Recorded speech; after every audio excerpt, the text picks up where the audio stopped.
We will come.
Yeah, thank you very much, Comrade Deputy National Chair, Comrade Tulas.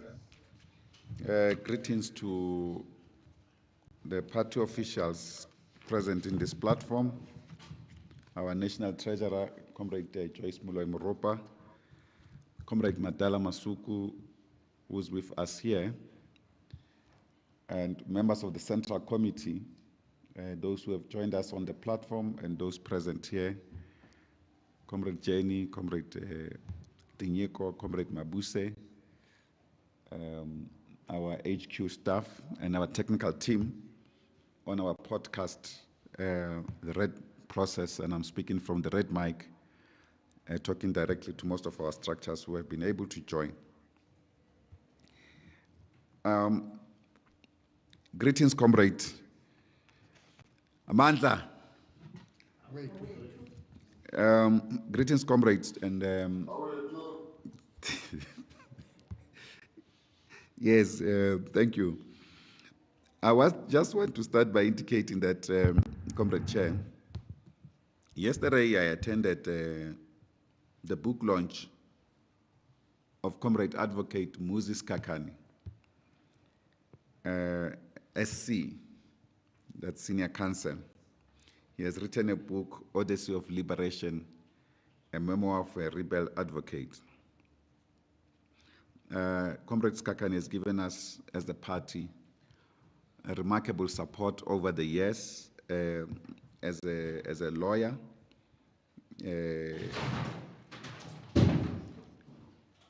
And we honored him recently at our Special National Congress, together with Judge Malindi, who at the time was a senior advocate. He was at the book launch yesterday, and I also expanded our warm regards to him and to indicate that we gave him that award, which Advocate Kakani SC was able to hand over to him. It was a big political book launch, if you like. There were many political role players from across the political spectrum.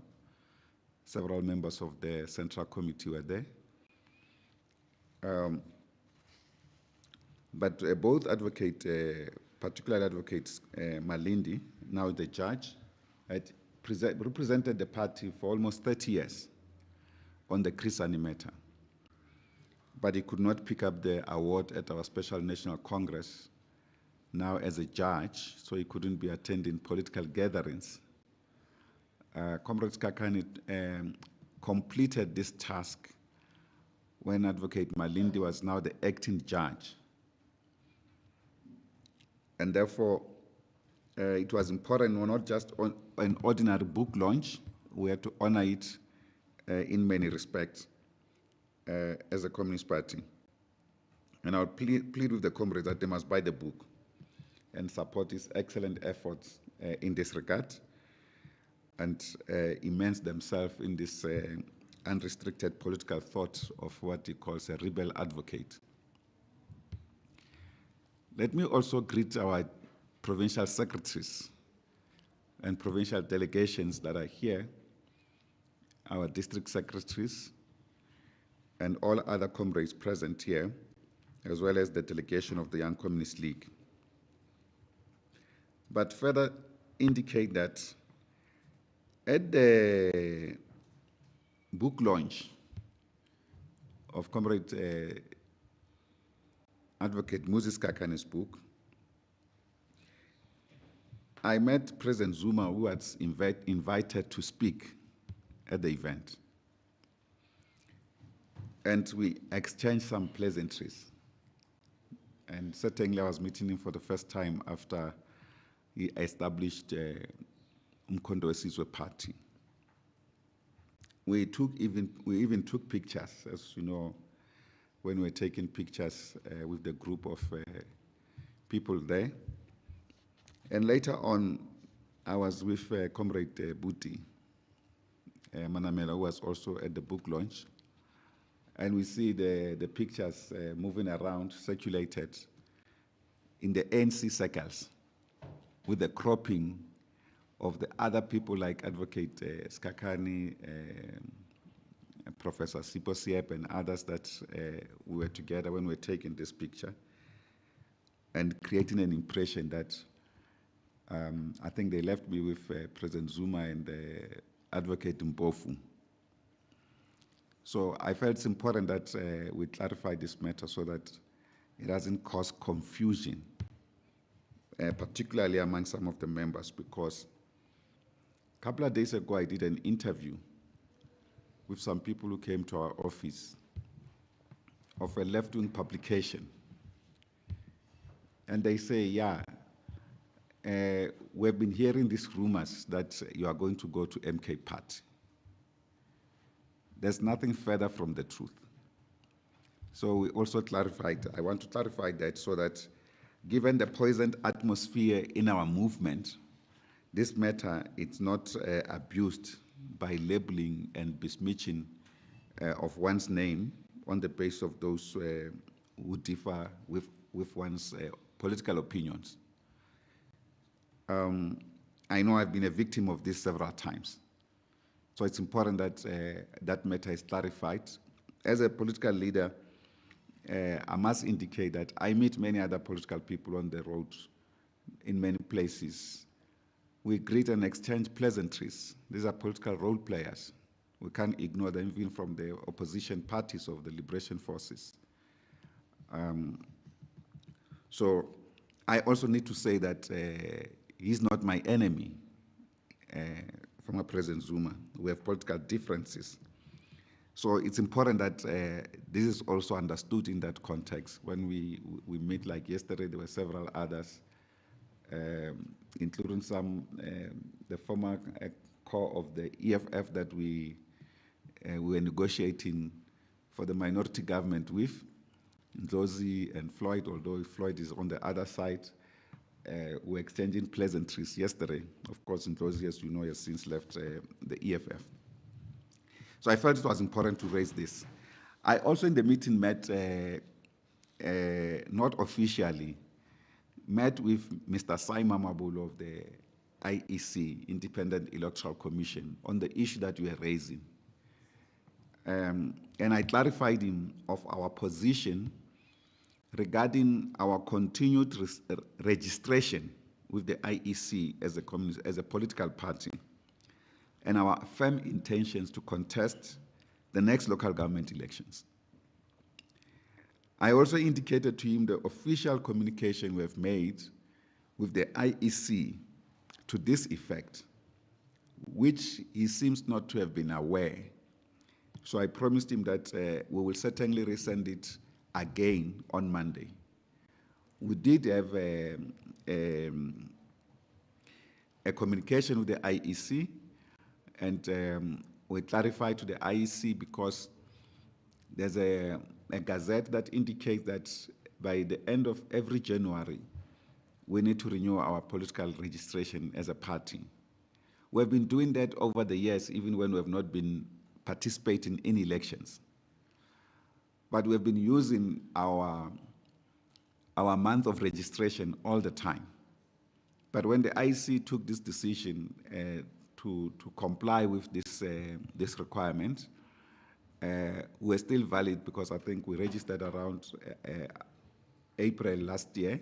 So we thought our round is coming again in April for renewal.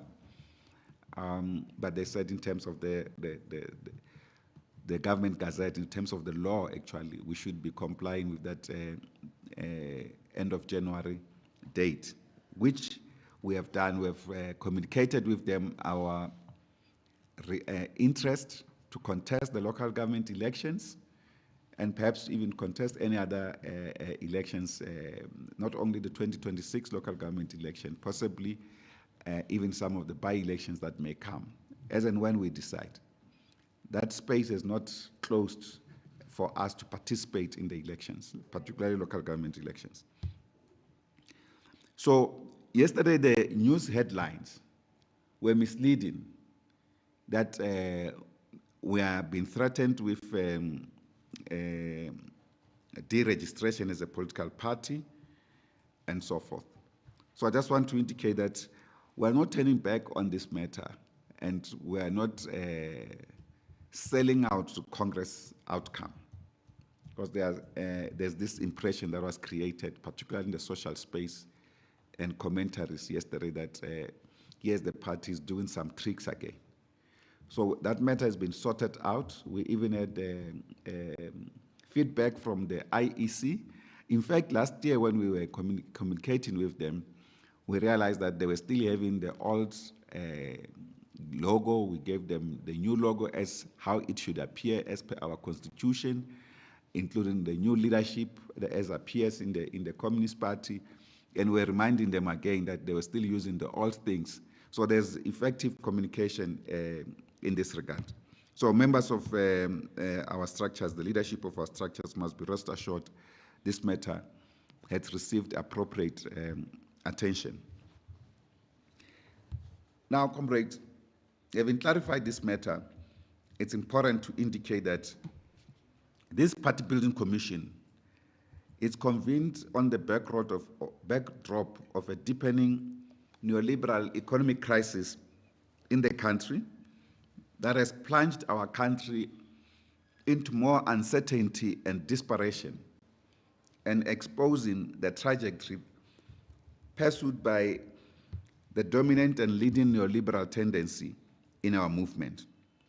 And this tendency, which has captured the movement, has begun to cajole everyone to toe the line, the undemocratic line, and even shouting threats on the future of the alliance and threatening dual membership concept that has been a strategic pillar of defining our alliance and its unity. This rhetoric, which is laced with anti-communist vile, is creating possible threats for a split of our movement. We are also convening in the midst of a country suffering a massive social explosion of discontent and poverty, racism, and absent leadership, co-opted leadership by forces of capital, and even coordinated factionalist sellouts. It's important that we characterize them as such, those who are bringing discontent in our movement. We are equally meeting at a critical international conjuncture. The emergence of Donald Trump in America has caused a lot of problems across the world. Donald Trump and the American political system, they are creating huge tension in the international political sphere. Just last night, we received the call by the Secretary of State of the US, which is like their foreign minister, expelling our ambassador in the US, Comrade Ibrahim Rasool. Understanding that this may have been on the basis of his virtual program that he did on the question of Palestine. And basically declaring him persona non grata, instant. Of course, being declared persona non grata by the US is a badge of honor. We should not be afraid about that. We should actually welcome that. I just hope that our government is not going to be crawling around trying to beg relations with the United States. Of course, we must create international diplomatic relationship with the United States, but not in a begging form. There must be some sense of decorum and respect within the diplomatic sphere. The only thing we need to realize is that the United States leadership under Donald Trump has no rule book. They've thrown every rule book possible. The political rule book has been thrown out. The democratic rule book has been thrown out. The constitutional rule book has been thrown out, except the one that gives Donald Trump the executive powers. He's using that effectively to run the United States and to actually threaten the rest of the world. So we'll be better without the USA. Of course, I know that our diplomats will be involved in shuttle diplomacy to try and repair this so-called damage. The US, it's not our country. It's a country of Americans. So it is important to appreciate these realities in the context of the world development. Of course, the prospect for peace in Ukraine remains very important. The world currently is on an anxiety, on a tension, because several thousands of Ukrainian soldiers are now surrounded by the Russian forces. And now that's why they are calling for a truce, a 30-day truce, so that they can save the lives of these soldiers. The Russians have indicated that they can only spare their lives if they surrender, which is a common practice in battle. You don't say to the enemy, go away, and they keep their weapons and everything else. No, you disarm them. They surrender and you disarm them. But they've guaranteed that they'll keep their lives if they surrender, which the Ukrainians have not been doing, by the way. But it's important that this war is reaching the possibility of an end. Whilst Europe, on the one hand, is trying to mobilize for war, Donald Trump's only specter of goodness is just his commitment to end this war in Ukraine, of course on the basis of what he characterized as a deal. So he's a deal maker. He continues to threaten every other country making so-called deals. And those that he can't make deals, he's threatening to take them, like Greenland. He has threatened to take Greenland, but we understand that he has actually built, they are expanding their military base in Greenland into a nuclear-capable military base in which their Air Force, their fighter jets, Air Force fighter jets can be able to carry some of the nuclear payload to distribute in various areas. And obviously, that's an intention to encircle Russia in this regard. So the US remains a big threat to international peace, even though Donald Trump may call for this peace in Ukraine, which is one of the biggest battles, wars in the world today. It's an imperialist war against Russia, in which the Russian forces are effectively winning it. And that is why it's even unthinkable why South Africa is inviting Zelensky to come here. As what? Perhaps one of the big conditions could be that Zelensky should not even, after the encirclement of these forces, should not even be at the peace table. Who does he represent when he makes the peace agreement? Because his term of office has long expired. He has been ruling by martial law. So it's a difficult international question, but we'll talk to some of the questions here with regard to our report from the Special National Congress on to this party building commission. It is also important, Comrade Chairperson, that when we talk about our Special National Congress, which also relates to the matter about the credentials today and why this PBC we expanded it to include external membership from our provinces or leadership, as well as extra leadership from our district, so that we are at one on this matter. We thought we could convene a special central committee just so that we can dispense with the matters of the Special National Congress and not bog down the coming central committee with many agenda items and a backlog of things. Because after our constitutional amendments, we now have 3 central committee meetings a year instead of the original 4. So our first central committee is rather late, quite late in the year, end of March. Now this year it's the first weekend of April. So that's why we wanted especially the presence of our provincial secretaries. Because we pick up that some of our comrades, when they were giving reports in provinces, they don't want to give appropriate report of the Special National Congress on the basis that they are waiting for the Central Committee when they were delegates at Congress. Now, this is a worrying trend. It means almost 5 months after our Special National Congress, we are not discussing with our structures its outcomes. It's a serious, serious problem, this organizational weakness that must be corrected. Those who were delegates at Congress are duty-bound to give the report to our structures.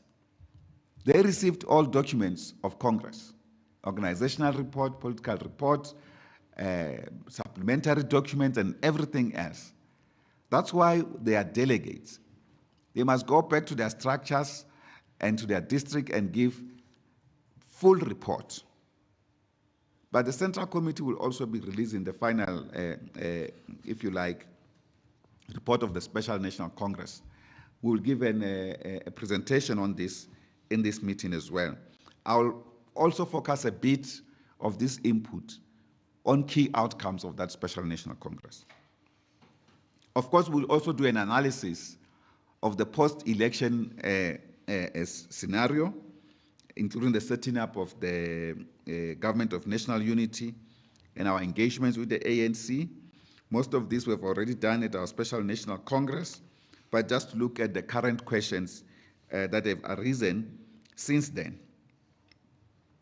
And we'll pay special attention as well to our resolution to contest the coming local government elections and outline perhaps what needs to happen now with regard to our program, the South African struggle for socialism, and how to deepen and defend the national democratic revolution in the current period, the fight against neoliberal economic trajectory pursued by government, expressed evidently in the recent budget speech delivered by Minister of Finance, characterized by austerity measures, or if you like, budget cuts on key social spending in our country. All of these things, we will talk about them. And of course, our program to fight against privatization, especially privatization of water, as well as all other so-called network industries. In this case, it's sanitation, electricity, or energy in general, roads, transport, telecommunications, and all of that. Because there's a new effort to try and privatize or bring, if you like, the private role players into this field. Capitalists, including a bourgeois state, create these possibilities by inviting capital to take important functions of the public sector or of the state. That is why there's now a lethargy to resolve the water crisis in the country. And when we listen to the State of the Nation address, the president was calling for the involvement of private sector in the resolution of the water problem. Why should the private sector enter the water problem, water space? Because it literally means that quite soon in this country, if you do not have money, you will not have access to water. It's a thing that we will fight to the core as the Communist Party. And we should not mince our weight about this particular program and our structures fighting for access to water by our communities. A fundamental right to life. Bourgeois government wants to leave this thing in the hands of capital, of the markets. In the midst of a huge unemployment and our people not having jobs, the crisis of living that has affected our society. This, we are drawing the line.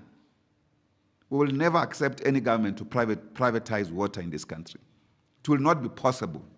Those in the government who think this will be possible, they are dreaming. It will not be possible, not when the Communist Party still exists. We have to defend the right of our people to have access to water as a fundamental right. We fought, by the way, as a Communist Party, even for the movement as part of our own contribution in the alliance, for the implementation of the free allocation of water to our people. It's a matter that has been there, but the movement was reluctant to implement it. The Communist Party has to ensure that this matter is placed on the table. We have seen how, for instance, reactionary forces, like when the DA took over the municipality of Johannesburg, they reversed some of these gains. They tried to say, no, we can't give poor people free water in the townships. They must re-sign the indigent forms and assessments, with the intention that they were to be denied access to free and basic electricity and water in this country. All of this, including the National Basic Income Grant, must be introduced for all our people, and especially the poor, to benefit from them. This country can afford that. But those who are giving us a straight-jacketed neoliberal budget creates an impression that this is not possible. But at the same time, comrades, we should have, at this present time of our revolution, intense and honest analysis of how to link the party to its traditional support base and involve in new forms and unique mass mobilization and cadre role and participation in organizing within our structures, ensuring that every of our members, for instance, is regarded as an organizer, and how to build a consistent and conscious mass mobilizational program of the Communist Party. We have also to develop extraordinary visions of a socialist path of democracy in the context of our own situation, to pursue new different forms of revolutionary community struggle in action, based on their common vision as well as challenges in our communities. We're going to speak a little bit on this question when I'm talking about the concept of the Red Caravan. You can see, comrades, we are here, we are even red chairs, red mic. We'll be launching the Red Caravan to our communities. But to achieve this, comrades, we have to build appropriate capacities to pursue our cause as communists in the struggle for socialism. The South African Communist Party will have to confront the challenges of the working class without looking back. We have to be at the forefront of the struggles of the working class. We are the political party of the working class. Therefore, this shyness of some of our comrades to take the front line in confronting challenges of the working class must come to an end. Of course, we have to do thorough and in-depth analysis in engaging our ideological foundations in order to defeat our class enemy, capitalism, and all its proxies in our country, like the Democratic Alliance, as well as with their political and illusions in thinking that they can be the alternative to the interests of our people in this country. Despite the remarkable setback that we've suffered as a movement, and the unthinkable role in which they were involved in our struggles, in our setting up of government through the movement, we have to make sure that these things are reversed, and the party of the working class take a central stage in ensuring that the working class interests are attended to. At the same time, comrades, our structures need to assert their ideological hegemony to advance the working class struggles. And the moment that we are in will need deep reflections and serious engagement with the ideological foundations of our Marxist tradition, as well as deeply appreciating the concrete realities of our societies, given current challenges that we face, the challenges faced by the working class. We need to maintain, as the SACP, an anti-capitalist class struggle by focusing on transforming economic power relations and dealing with economic inequality between black and white, created by colonialism and apartheid. This inequality and poverty in our country are not natural, are a consequence of the apartheid system and the colonial system. In fact, the colonial system, later on the apartheid system, they've got similar features nonetheless, except that when it was made formal policy in 1948 by the Nationalist Party, apartheid gave colonialism a different form in its application in South Africa. We have therefore to fight against capitalism within a broader transformation program that will affirm democratic control of the economy by the working class. And we need to ensure that the importance of shifting the balance of forces on the ground to undermine the core of capitalist power. In other words, we should not allow the hegemony of capitalism in our country. We are certainly one of the biggest communist parties, not only one of the biggest on the African continent, for instance, by membership. We must prove this indeed by changing our communities, by making sure that communist activists, wherever they are, even if we have got one communist in a village, two communists in a township, that township must feel the presence of the Communist Party. If we have got one communist in a small town, what Comrade Supra likes to call small dorpies, in a small dorpy, they must feel the presence of a communist in that particular area. Because we have trained these comrades. We didn't train these comrades to be conformists of some structure in the organization. We trained them to be political and social activists of the working class. That's how we want to change our Communist Party. And therefore, we will have to embrace, comrades, the new forms of party building. This is one of the main reasons that the absence of some of our provincial secretaries here is worrying. And some of them have been consistent in missing party building commission meetings. I don't know why, if they are missing party building commissions, where is their attention? There are provincial secretaries that are never missing these meetings. What's the difference between this and others? So we'll have to address this question, comrades, across the board. I know it is not a new thing. Different periods of the Communist Party have addressed this question, particularly post-1994 or post the unbanning.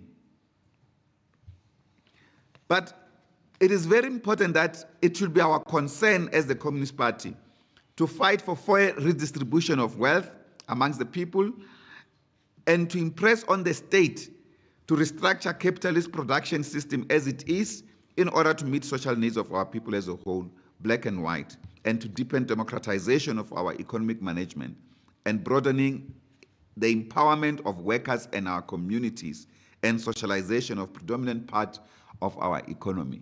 That is why we must not relent on ensuring that the state, the public sector, is the dominant form of our economy in this country.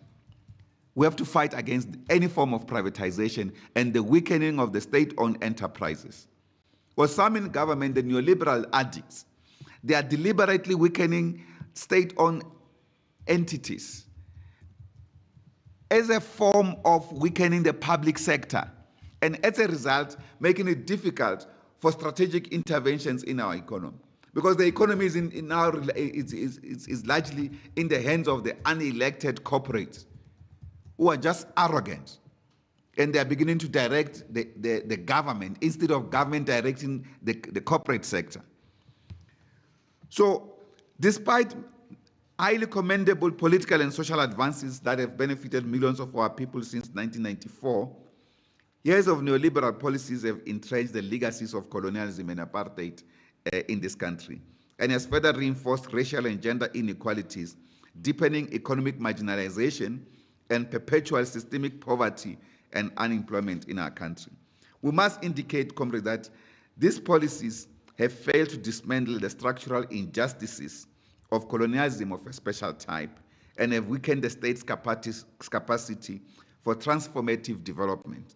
Effectively, comrades, we have pitched the liberation movement against the people with the failure of the state.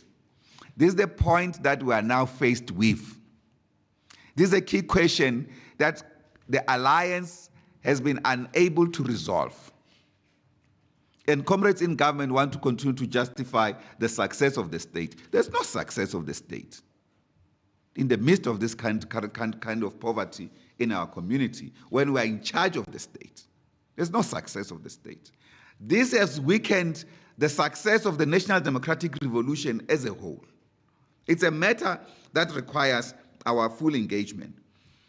Of course, the 2024 electoral loss of the ANC-aided liberation forces and its allies represent a major significant political setback for a progressive agenda and the progressive forces. These outcomes, comrades, reflect mass dissatisfaction with the failure to address capitalist crisis, including unemployment, poverty, inequality, and the rising cost of living and high crime rates in our communities. It underscores the crisis of working class representation in electoral politics, driven by voter disillusionment with neoliberalism and state capture and corruption, and a seeping moral decay from the top leadership of the liberation forces. This is critical, comrade. It must be addressed.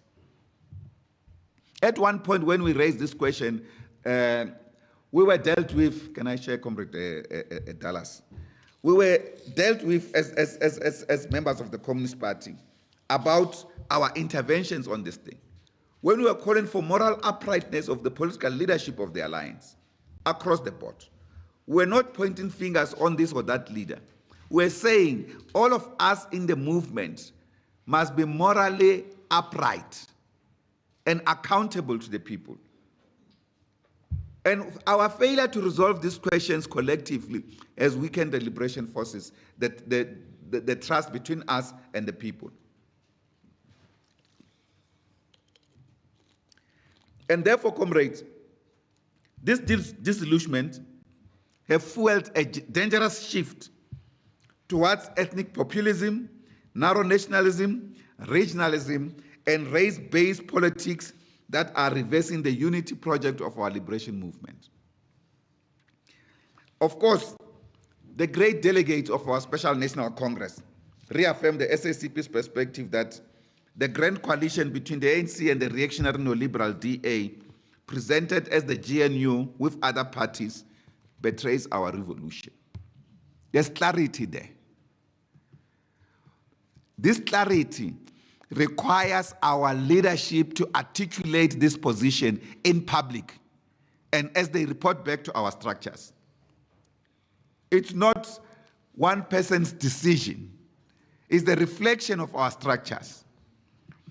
Now, this issue of this grand coalition, represented as the GNU, comes on the heels of another betrayal after our engagement and the briefing of the Alliance Political Council, where all components of the alliance were to participate in the negotiation process post the elections, a process that was betrayed. And of course, comrades, we have indicated that we have had discussions with our movement, as a broad movement, with the African National Congress especially, to try and recover the lost ground.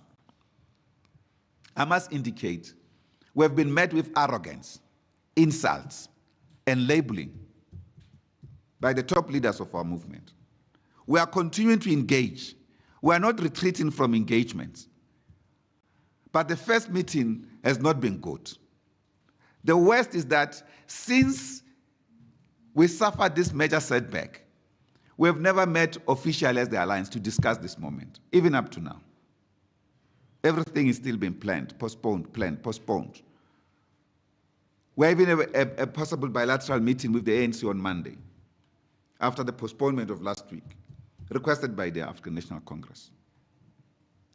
We're not sure as to when we will ultimately meet, or even the timelines that we have set for ourselves of when we can have the political council, inter-alliance, bilaterals will actually be completed.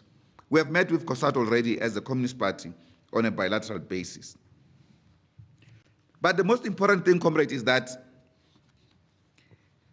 the social and economic crisis persistent in our economy highlight the structural failures of capitalism. And many other interventions that we have made have not taken us out of the crisis that we face today. And this is an issue that our movement must deal with. Of course, we have indicated that the Special National Congress said the conditions of the working class are getting worse. They are getting worse under freedom. No, we have to assess this concept of what freedom and democracy is.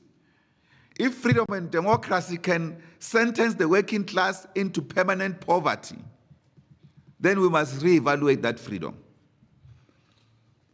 But this problem has led to the masses questioning the value of freedom itself. Because yes, as we said at the Slovo Memorial, that the freedom of our people has been stolen by the compradorial bourgeoisie, the political elite in our movement. And that's why the people, when they are blaming every one of us, they are pointing at the top leaders. The top leadership of our movement is living large. The masses are finding it difficult to meet ends meet on a daily basis. The Communist Party has to stand up to represent these masses.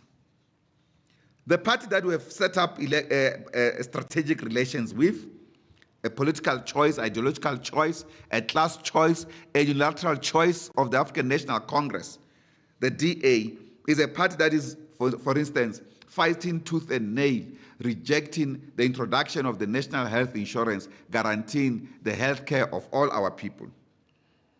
And the health care of our country remains the most unequal in the world.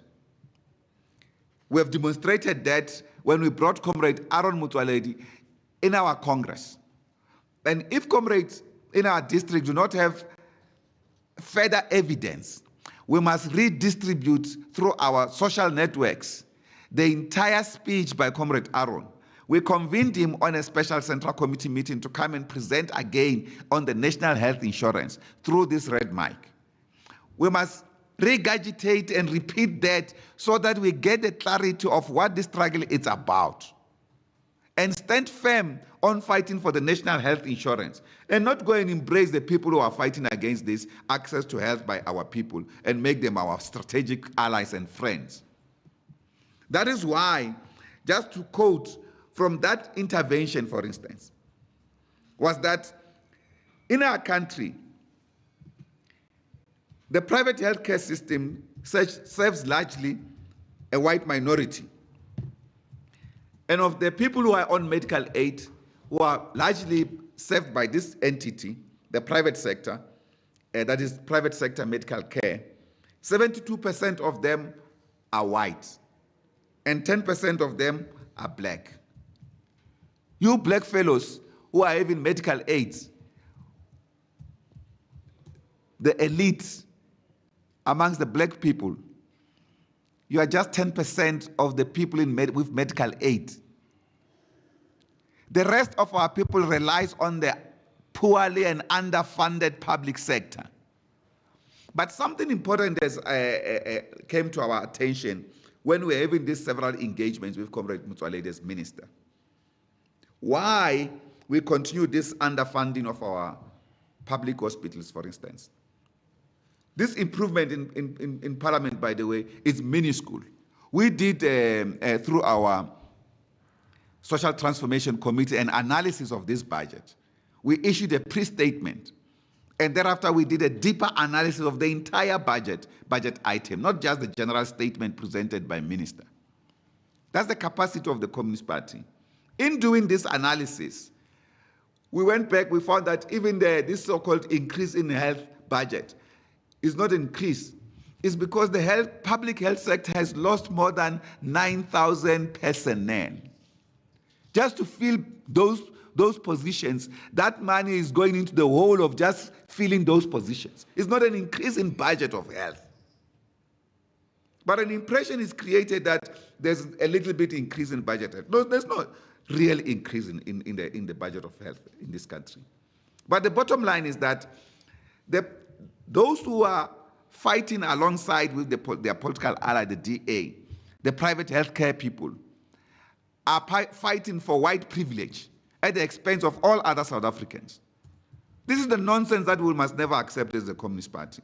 We are the first non-racial organization in this country and the African continent. We must remain so and remain committed to a non-racialism. But our commitment to non-racialism doesn't mean that black people must be treated as under people, as nothing. But we can't address this question unless we tackle properly the economic problems and inequality in our country. That is why our fundamental task, including the program of community redevelopment, must be based on economic development of our communities. And we did say free from government, and of course with government, but especially free from government, self-reliance of our communities. We'll have to lead this as the Communist Party. Because all of these inequalities rooted in neoliberal policies have prioritized profits over the health of our people and left millions and majority of our people vulnerable, especially women who have been affected the most. And we've seen dilapidating hospital infrastructure. But in these discussions we've been raising with Comrade Motsoaledi, one of the things that was coming was that two issues in health have created problems and worsened the conditions of our hospitals, for instance. The question of human resources, that is not a concurrent matter between provinces and national. So in other words, the hiring of doctors, for instance, it's a preserve of provinces. And majority of provinces headed by the movement, by comrades from our movement, have been underfunding the employment of doctors. We must make a call to all our MECs of health in this country. Hire more doctors. Give support to CEOs. Relinquish certain powers. Give them certain powers to actually provide appropriate services in our communities. In the recent report coming out about the Helen Joseph Hospital, for instance, because of a video that went viral there, the findings of the committee that was organized by the minister reflected poor infrastructure, terrible things, peeling of paint on the walls. Why is it not possible that the CEO of a hospital should be given the powers to have a basic money to deal with this kind of basic things? The provinces want control of these things because it's a procurement space. We say to our comrades, leave corruption, leave control of public resources, allow public resources to go where they are most needed to our people. MECs of health, please help in this regard. We met with the unemployed doctors, for instance, as a Communist Party. The minister is committed to employ as many as possible of these unemployed doctors. Some of them said, even in public, one of them said on the Radio 2000, in a talk show, she said she's not an entrepreneur, and she feels that this government is forcing all trained doctors to become entrepreneurs. She says, no, I'm trained as a public servant, as a medical doctor. I want to serve our people. We can't employ these doctors. We are rolling out a program to work with these doctors, going into communities as well. And we want our provinces and our district to work with them so that we can also have community healthcare system in the event that the government has not hired these comrades. So the Special National Congress further reaffirmed our analysis of inequality and wealth income in our country, which remains, of course, the highest in the world. And we reaffirmed that this capitalist system in our country, and of course across the world, entrenches poverty whilst driving environmental degradation. We have seen the crisis in our community now with the rainy season. Gender-based violence and the rise in social violence, we have expressed in the past the problem of Mqhekezweni in the Eastern Cape. It's a symbol of the deepening crisis. I must say, comrades, from this Party Building Commission, I'm disappointed by our structure in the Eastern Cape on the manner it is handling Mqhekezweni. I know the comrade don't want criticism on this thing. But comrades, we can't have such kind of a crisis and our intervention is simply bureaucratic. We have not yet taken control of that community. That's not how we should work. We were to roll out this month our Red Caravan. The Red Caravan is like this. I'm leading, as the General Secretary, a visit to an identified area in our district, starting with our rural district and provinces, where we're going to spend a week in a village and show what it means, what it costs to turn around a village. Don't think this is a dream. It's not a dream. We are going to make it possible. You are going to see it. We are leading this Red Caravan. As we lead this Red Caravan, spending a week, I'm living the office lifestyle here in Johannesburg. Every month, I'm taking a week away from these air-conditioned places. We'll set up tents if the people cannot accommodate us in schools and other places in the villages. We'll stay with the people in their houses, those who will be willing to accommodate us for a week. But we'll be discussing with the people, with the masses, on how to change things, how to make things work better in our communities. There are certain things that, because of the extent of poverty, our people are so trapped in poverty that they can't even think out of the box of poverty, because poverty has become this huge burden. We will bring fresh ideas, working with the very same people in our communities in multiple ways. That is why our Red Caravan, we thought we will start in the Eastern Cape at Mqhekezweni. That was my choice from the comrades here at the HQ, that let's start with Mqhekezweni, given the social crisis that we have received, particularly the unacceptable rate of rape of women in that particular community and the sextortion that is taking place in that particular community, and said, let's nip this thing in the bud. And the collaboration from the province is completely uncommunist. It has not reached even 1% of what is required of communists to tackle this crisis. We have bureaucratized our organization.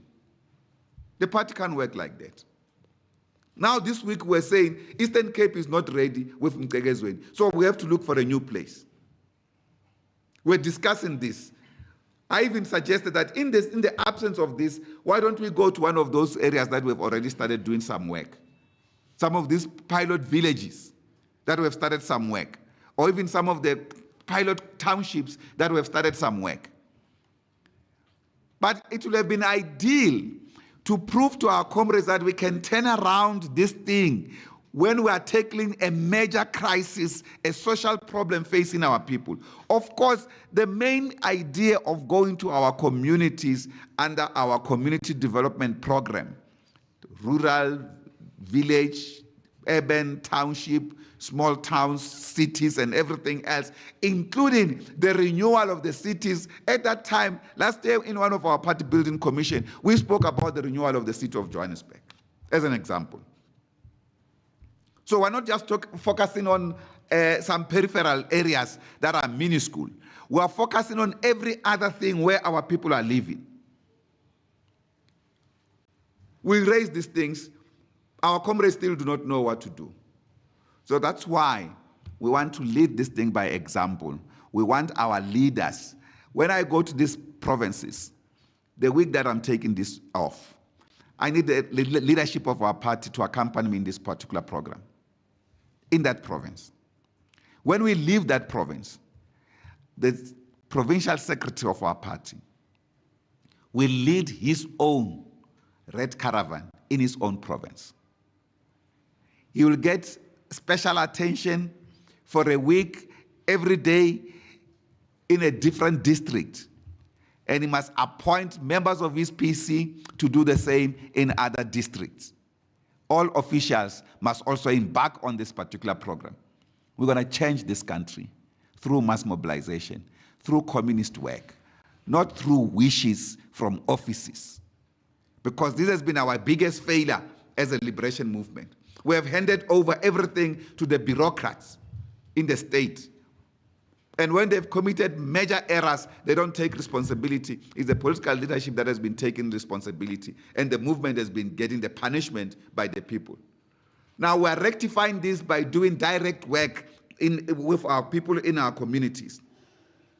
Of course, comrades, it is clear, as asserted by our Special National Congress, that only socialist transformation can dismantle the oppressive system in our country and build a future prioritizing equality and dignity for all our people.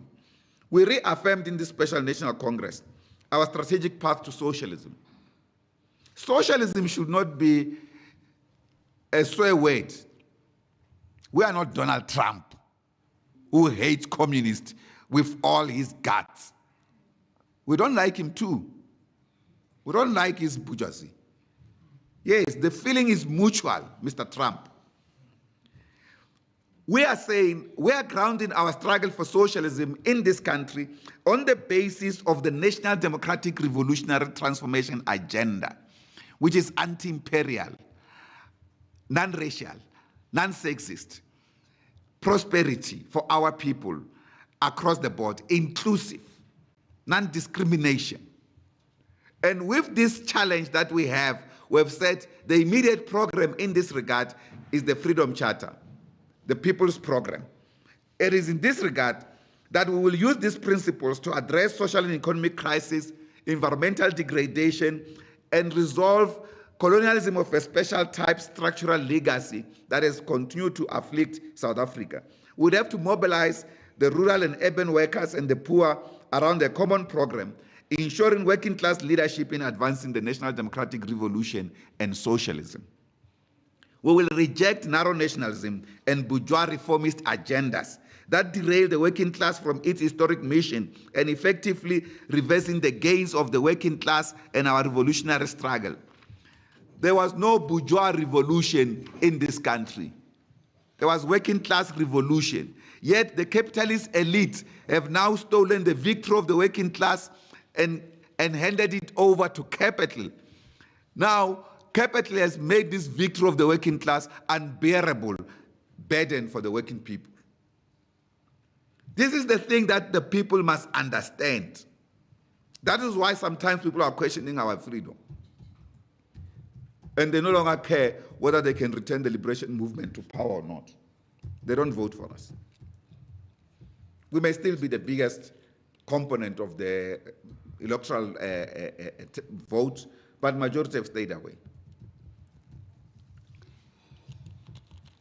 Cheers, PJ. We agreed, comrades, to build a socialist axis and a popular left front. What does this mean? This thing of a popular left front, we said, is not easy, but it must be done. Our comrades think that the popular left front is for us to have unending meetings. No. The socialists and the popular left front, the broad left front, is built with the communities in struggle. You know, we go to the march against the budget, the one that was postponed. I was leading that march in Cape Town with the leadership of COSATU and the leadership of SAFTU, with Comrade Zuma. We were together. And other social movements that were at the core of pulling that march together, working with our provincial structures. Many social movements. Then a woman who was the coordinator of this program, particularly the coordinator of the People's Budget Program that lasted over 2 years, collecting these things across our communities. Her name is Vuvu. She's a member of the Communist Party from the Eastern Cape. She goes to the podium and says, no, Comrade Soli, I must be honest with you, we can't find the Communist Party in our communities when we're dealing with these things. We're just some NGO to the Communist Party.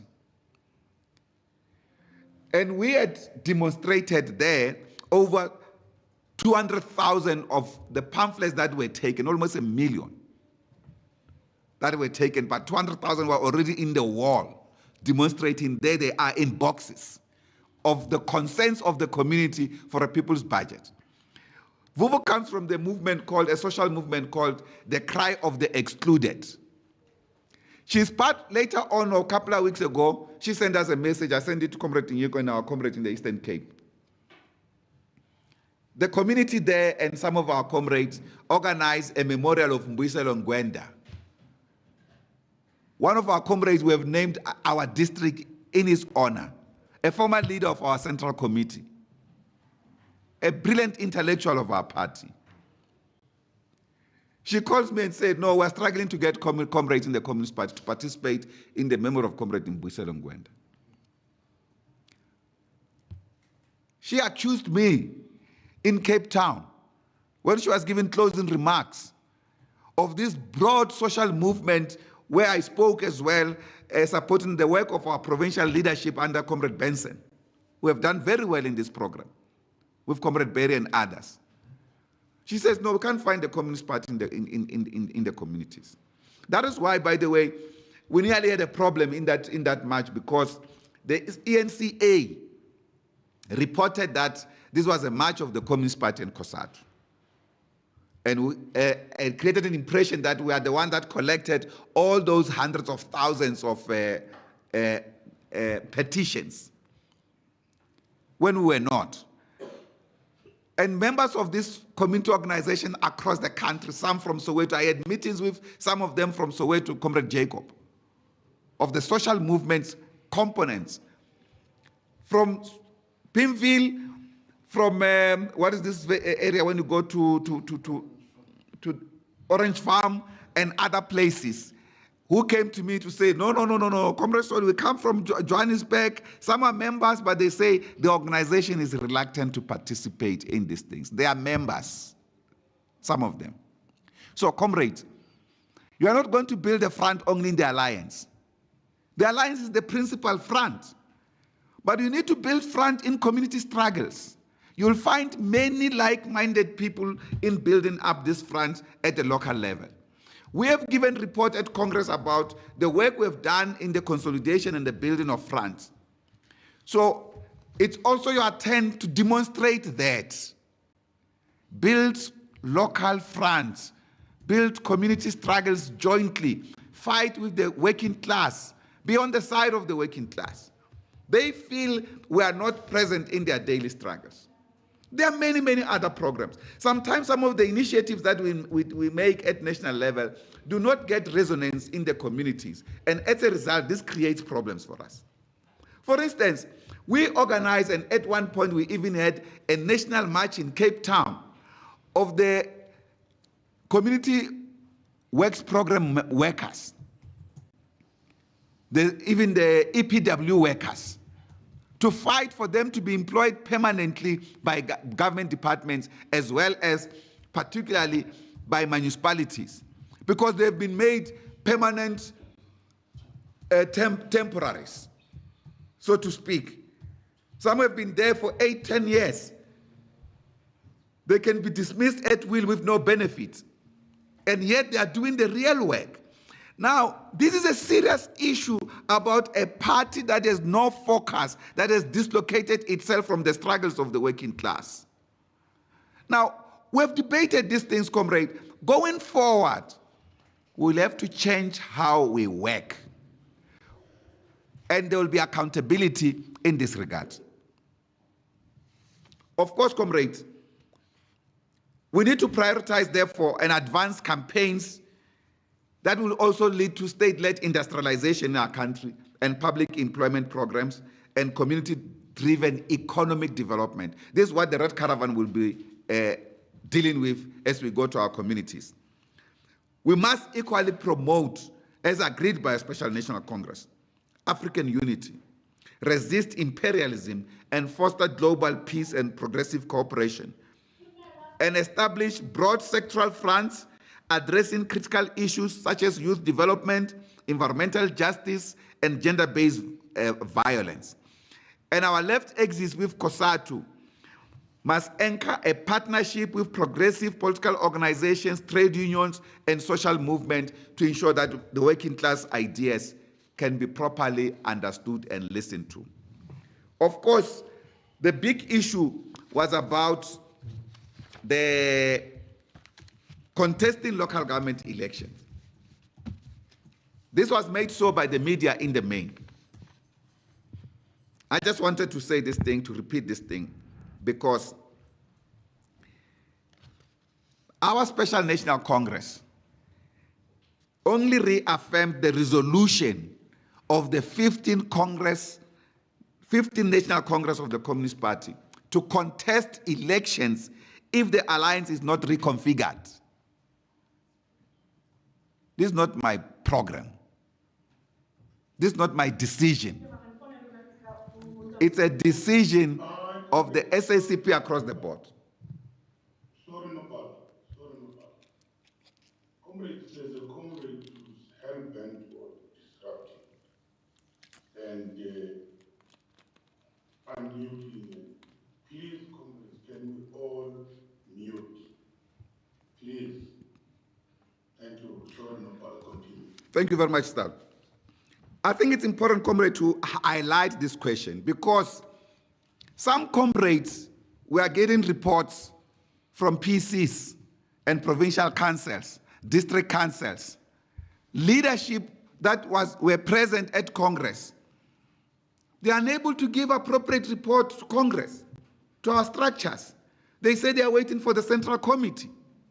No, comrade, you should not wait for the Central Committee. We have taken the decision. Read your resolutions. Read your resolutions and take responsibility as leaders of the Communist Party. We have said, comrade, following many years of trying to achieve this reconfiguration of the alliance, it has not happened. We've had many engagements. We have indicated 22 years of discussions, 17 years with the resolution not being implemented. The augmented Central Committee, let me remind you about this thing. The augmented Central Committee in 2023, which we delayed as the leadership by almost 4 months to buy time of engagement with our allies, said we will contest local government elections. And maybe let's still contest under the name of the African National Congress in the 2024 elections. That's our decision. For the record, I was on the other side. I thought we should have moved ahead to implement the Congress decisions. I was defeated democratically by the structures of the Communist Party, the augmented Central Committee. I accepted with humility as General Secretary that the members are saying only we start with local government elections, not with this coming election, despite not achieving reconfiguration as per the National Congress resolution. Now, when we come to reaffirm this, some people are lobbied to change this thing, to create an impression that when we are insisting that now we have also taken a decision, it's a reaffirmation. We even did not have the right to change that Congress decision, by the way. And people wanted to turn around this thing and create an impression that it's one person's decision. How is it possible that I can be one person in a broad leadership movement? When I accepted with humility the fact that in the 2023 Augmented Central Committee, our Augmented Central Committee took this decision that we're not going to start the elections on our own. I remember responding, and I must tell you, comrades, this is very important that I must also indicate. Some of our comrades even were threatening to take us to court. They should not be in this Communist Party, some of them. But we were humble. We engaged everybody democratically. And we also had the patience of time. It's important that we have the patience of time as communists as well. But you must not be timeless in your resolutions. That is why that intervention by Comrade Mkhacha, I don't know where he stands on this question. You must always read that clip in Congress. Because after this resolution is accepted, people are dancing. Some are even climbing tables, dancing, including Comrade Dibulelo Mahlatsi from the Young Communist League delegation. She's now in our Central Committee in her own right. She had even climbed the chairs with the flag, dancing with the delegation of the Young Communist League. How jubilant the comrades were with this resolution. I was not at Congress. I was in the press conference at Congress, not in the plenary when this resolution is passed by Congress.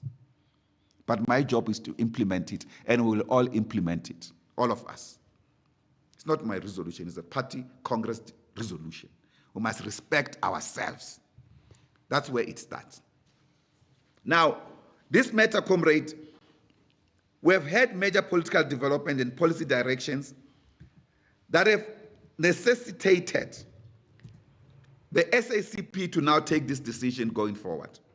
And of course, it is very important, comrade, to indicate that where major political development and policy directions are decided against without the input or participation of the working class allies of the movement, of the ANC in this regard, that is the alliance, this has given danger to the actual existence of the alliance itself because of this unilateralism that I spoke about earlier on. Therefore, this process of unilateralism has to stop. But equally, we have to stop begging as communists. We have to start implementing our own decisions. And those who are unable to implement these decisions must move aside. Allow comrades who are willing to implement this decision to come to the front and implement this decision. Don't stall this process.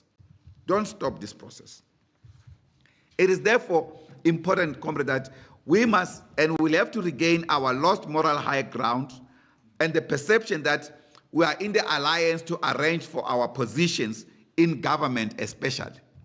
Because that's the biggest layer of deployment that we have as a movement broadly.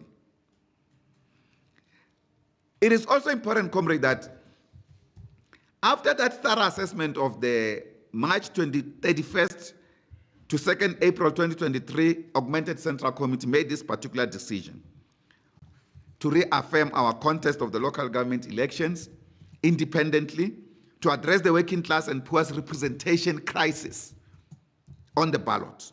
and ensure working class voices and struggles that drive local governance and change in our communities, and to challenge neoliberal policies like austerity and privatization, and restore public ownership and prioritize community-driven development, and to empower communities to control local government through participatory structures, and to reconnect the alliance with grassroots struggles, aligning it with the NDR's revolutionary objective, and reverse the betrayal of the people, and change the concept of government from merely representative organs serving the elected and deployed individuals who have disconnected from their mass base and supporters of the alliance across the board. And I must also address in this regard, comrade, a point that our decision, comrade, is not based on the goodwill of comrades in the ANC at an alliance level. We are ANC in our own right. We are ANC members in our own right. We must practice that appropriately. We are full members. I'm going to talk about this question briefly. I know your time, comrade Slal, but it's important to highlight this thing. This question that sometimes in a district, when alliance relations are good, comrades say, no, we can't contest. When there's a change of leadership, things are bad, let's contest. Must come to an end. This is provocation. Must not happen to communists. We're not deal makers. We're not Donald Trump. Therefore, in this regard, comrades, I want to give you an important quote, an assessment by our structures, the SACP, when they dealt with this situation way back in 1993. Because in 1993, in the run-up to 1994, the Communist Party had this discussion of whether we should stand independent in the ballot. And an extensive discussion took place from 1991 to 1993. In 1993, the Communist Party had a discussion document. This discussion document was about the SACP in the transition to democracy and socialism. The task of the SACP in the transition to democracy and socialism. It's available on internet. You can go and read it. Read it extensively. In fact, Comrade Jenny, we should post it to this meeting today. Listen to the party analysis that time and our difficulties today. There are other areas, it was this and that, either or, debates along each of these sections. I just want to highlight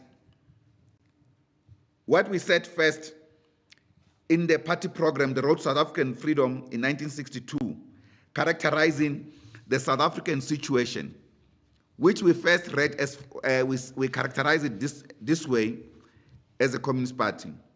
The South African Road to Socialism said, this South African Road to Socialism program is very important for all communists because it is that Congress that adopted the South African Road to Socialism that officially adopted the Freedom Charter. Even now, our own Congress, before the convening of the People's Congress in 1954, underground, listen to what Moses Kotane says about the key task that the Communist Party Congress achieved, including especially the economic clause that were later included in the Freedom Charter. That is why the adoption of the Freedom Charter is not to please anybody, but is a concrete program of the realities of our country. And therefore, its implementation is important. This year, as we are celebrating many years of the Freedom Charter, 70 years or so. Is it 70 years, PJ? In these 70 years, I had some memos that we've almost implemented fully 8 clauses of the Freedom Charter. I don't agree. This assessment must be collective. We can't have this poverty and say we have reached the content of the Freedom Charter so much. The Freedom Charter, for instance, talks about the right to work. So if you talk about minimalism, yes. The Freedom Charter talks about the minimum wage. I remember when I was in the camps, when we were making submissions to the comrades coming home, we said, please, comrade, I stood up and said, comrade, please don't forget the inclusion of the minimum wage in the negotiations. It's there in the Freedom Charter. We come very late with this thing. And the minimum wage can keep our people surviving, but it's an important intervention. But we can't use it to say we have achieved the minimum wage, for instance, because it will be incorrect. What minimum wage if the people can't live on it? That's where we are having nuances and differences sometimes in the movement. Because people want to prove that they are worthy to be in office and undermine the challenges that are facing our society. Because as the political leadership, we don't feel these challenges. Majority of these people who are saying we have achieved this thing at the minimum wage, they eat the amount of the minimum wage in a single night on dinners. When the working class lives on that with their families for the whole month. It's despicable. We have to reverse this kind of a thing. But let me read what the South African Road to Socialism said. It says, I quote, South Africa is not a colony, but an independent state. Yet masses of our people enjoy neither independence nor freedom. The conceding of independence to South Africa by Britain in 1910 was not a victory over the forces of colonialism and imperialism. It was designed in the interest of imperialism.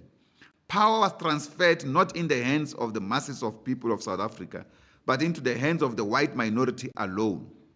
The evils of colonialism, insofar as the non-white majority was concerned, were perpetuated and reinforced. A new type of colonialism was developed in which the oppressing white nation occupied the same territory as the oppressed people themselves, close quote. Theoretically, this is what we have highlighted as colonialism of a special type, where the occupier force and the occupied are sharing the same territory in South Africa. This colonization was different from even Zimbabwe. Because in Zimbabwe, Ian Smith was sent there to be a governor reporting to Britain. That's why he had to declare unilateral independence, trying to sit away from Britain when there were some things that he didn't like, supported by apartheid South Africa. In Portugal, we had a representative that was managing Mozambique and Angola and other Portuguese colonies. Here, millions of white people were now staying in the same territory, dating back to 1652, when they began to come in big numbers to colonize us. Now, this is what this South African Road to Socialism was referring to. But at the same time, we discussed in that Congress of the Communist Party some of what needs to happen today in the context of challenges of 1993 towards 1994. And comrades in the Communist Party said the following with regard to the contest of elections. I want to read this part for you. They said, this in that document, the role of the SACP in the transition to democracy and socialism. They said, I quote,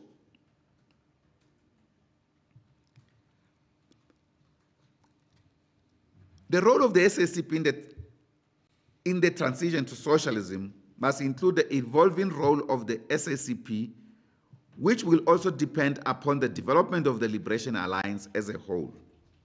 Depending on different possible trajectories of this overall alliance, the SACP will need to adapt its own role and organizational character. If the national liberation struggle is successfully hijacked by some liberal project or undermined by general chaos, if our national liberation movement unity is broken and our national democratic strategic purpose is lost, the SACP may well need to assume a more autonomous character, close quote. In other words, the party central committee, this was a central committee discussion document, this was published, said, we will support the ANC in this regard because the strategic thrust of our movement remains the same and we share it. And they say, unless the movement is hijacked by a liberal project and the unity, the divisions in the national liberation movement have not yet occurred.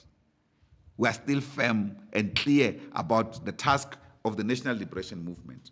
We must never be autonomous in the electoral platforms. But they also discuss what it will mean if we go alone.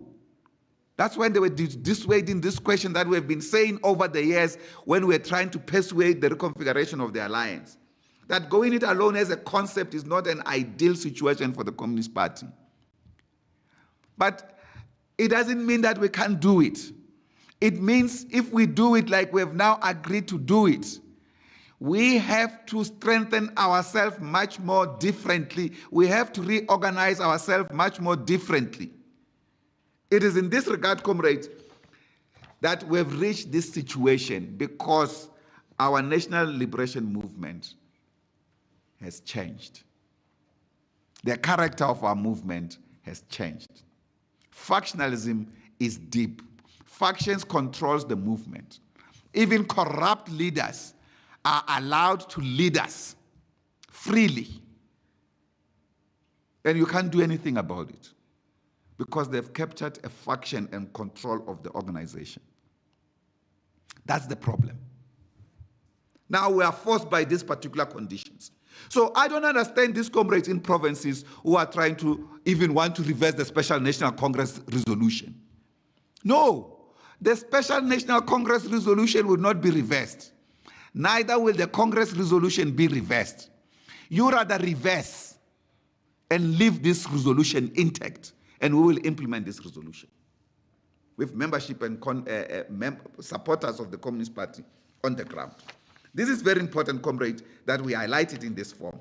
And by the way, during this period, there were also discussion, thorough discussion, including, by the way, one of our members, Comrade Mulantwa Mulaba, resigning from the Central Committee, from the membership of the Communist Party, when the party took this decision not to contest elections in 1994 and contest through the African National Congress. I received the AC when I was in the camp of Umkhonto weSizwe. I'm reading this, I see this letter of resignation, and I'm like, how is it possible that Slovo would have allowed a publishing of this resignation letter from the Communist Party? But I said there's value into it, that's why they are publishing it. Let me read it. I read this letter. We must share this letter with our comrade, Comrade Jane. Because some comrades think that this is a new debate, this is a new decision. No. We took a decision to support the African National Congress. We contested elections before, even before the African National Congress. Yes. When we were banned, we were present in parliament as communists. That's why we filibustered the Communist Manifesto in parliament, so that it can be captured by the records of parliament. It's there. So we have people who think that they know more the history of the Communist Party. They don't, some of them. Or they want to do it so selectively. The totality of it is that when Mulantwa Mulaba, who later on, as you know, most of you, will become a good friend of mine, was the national spokesperson of NEHAU and the national spokesperson of the Department of Higher Education and Department of Higher Education under Comrade Blade before they added Science and Technology. When he left NEHAU, he has since died. He complains to Slovo Guti, why does the Communist Party want to sell the working class and embrace a broad bourgeois movement in this form?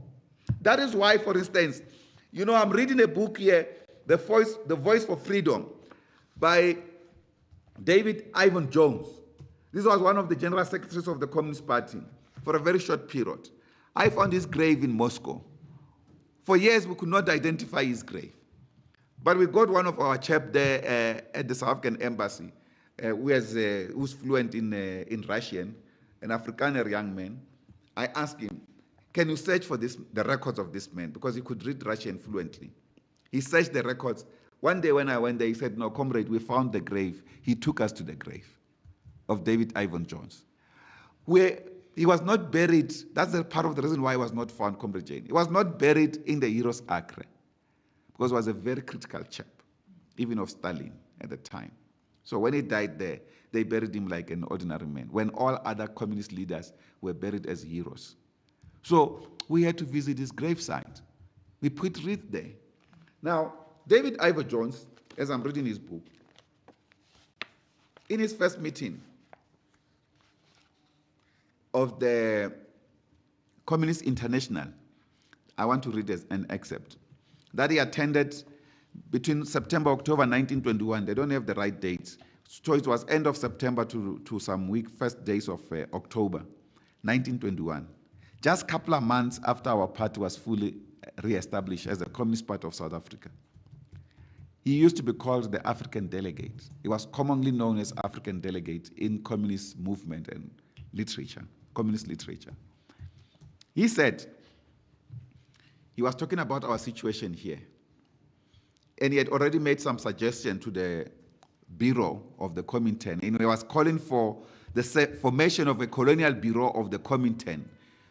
And he says, I quote him, a crisis is at present discernible in the colonial national movements, which calls for the unremitting attention of the Comintern. Right and left wings are emerging, and the dangers of compromise of right nationalists with the imperialist dominations become more eminent. And he gives some example. For instance, he gives an example of what's happening in India, what's happening in Egypt, what's happening in Ireland, and so forth and so forth, about these emerging tendencies. This is the question that we will later characterize when we presented later on the resolution on the national question that gave birth to the concept of the National Democratic Revolution. The National Democratic Revolution, it's not necessarily our own creation nor our own program. It's a program of the communist movement, an analysis, characterization of challenges, of the problems in the colonies, the British colonies, the European colonies of all imperialist efforts of Europe, Portugal, France, and everybody else, these countries that have partitioned and controlled Africa and the rest of the world. South America, the Middle East, and everybody else. So they were discussing the conditions of the people in the colonies. And therefore, when trying to resolve this question of the colonies, that's how they came with the concept of the National Democratic Revolution. One of the biggest issues arising out of this question, which today we are faced with, we are highlighting this clearly in our discussions with the African National Congress, COSATU and SANCO, in our joint document on the reconfiguration of the alliance. First, to state the origins of this alliance. This alliance was an anti-colonial alliance because in our case, it has to resolve the British question, the British domination, the British imperialism in our country. So when we have a situation wherein our National Democratic Revolution is now tied closely with forces of imperialism, it cannot achieve this objective. And in that, Comrade Roy from India raises a fundamental question about this resolution. He says, because Lenin presented this resolution at the Comintern meeting on this the colonial question, but he presented this in 1919.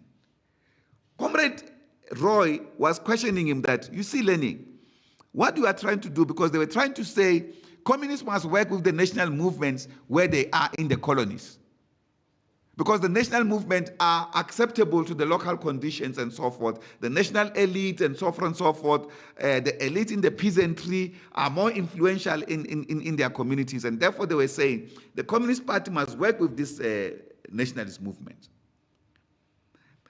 Roy raised this question. He ultimately left